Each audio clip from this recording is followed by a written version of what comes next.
Children's, आज मैं आप लोगों को चैप्टर 12 कीमती पन्ने पढ़ाने जा रही हूँ। तो बच्चे अक्सर अपने किताबें और कॉपियों के पन्ने फाड़ते हैं।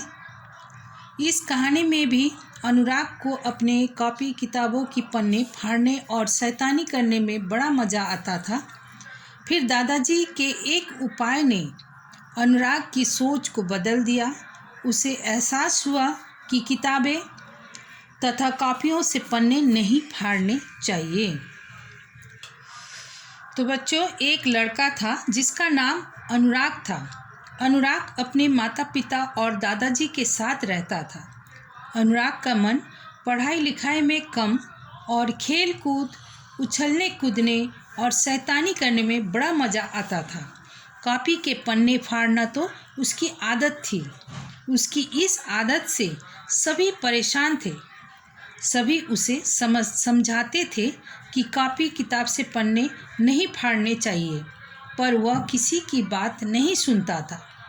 सभी सोच रहे थे कि अनुराग को कैसे समझाया जाए। एक दिन जब अनुराग स्कूल से घर वापस आया तो उसने देखा कि दादाजी ने कूड़ेदान का कचरा एक अखबार पर फैलाकर उसमें से कुछ सामान बीन कर अलग कर रहे थे। अनुराग चकित रह गया। उसने दादाजी से उसके बारे में पूछना चाहा, पर पूछ नहीं सका और अलमारी के पीछे छिपकर देखने लगा। दादाजी ने पहले कागज़ उठाकर ठीक किए, फिर आलपिन और स्टेपलर पिन के बचे हुए टुकड़े भी अलग कर लिए। अनुराग सोच में पड़ गया कि आखिर दादाजी इन व्यर्थ की चीज़ों से क्या करने वाले हैं। तभी माँ के कहने पर अनुराग हाथ मुंह धोने चला गया। कुछ ही देर में दादाजी और अनुराग भोजन करके कमरे में चले गए। पीछे पीछे अनुराग भी उनके कमरे में चला गया। वहाँ देखा कि दादाजी फटे पुराने पन्नों को कैंची से काटकर एक सुंदर कॉपी बनाई है। यह देख अनुराग चकित रह गया। तभी दादाजी ने समझाया कि बची खुची चीज़ों को भी उपयोग में लाया जा सकता है। फिर अनुराग ने स्टेपलर, पिन और अलपिनों के बारे में पूछा तो दादाजी ने बताया कि ये कॉपी बनाने के काम आएंगे और दादाजी ने 10-12 कॉपियाँ बनाई।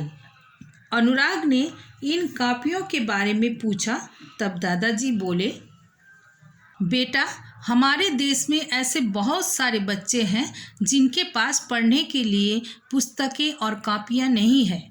वे पढ़ना चाहते हैं परंतु धन के अभाव में पुस्तकें और कॉपियाँ नहीं खरीद पाते हैं। अनुराग, तुम रोज कॉपियों से पन्ने देते हो, देखो उन्हीं पन्नों से मैंने कॉपियाँ बना ली है। फिर दादाजी अनुराग को लेकर एक गरीब बस्ती में गए। वहाँ बच्चे दादाजी की इंतज़ार कर रहे थे। दादाजी के पहुँचते ही सभी बच्चे दादाजी आ गए कहकर हाथ ऊपर कर दिए।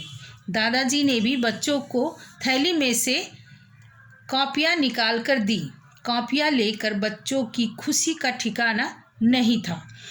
अनुराग अब अपनी गलती समझ चुका था। वह बोला, दादाजी, मुझे माफ़ कर दीजिए, मैं आगे से ऐसी गलती नहीं करूँगा। अपनी पुरानी किताबें और कॉपियाँ भी संभाल कर रखूँगा जिससे इन बच्चों के काम आ सके।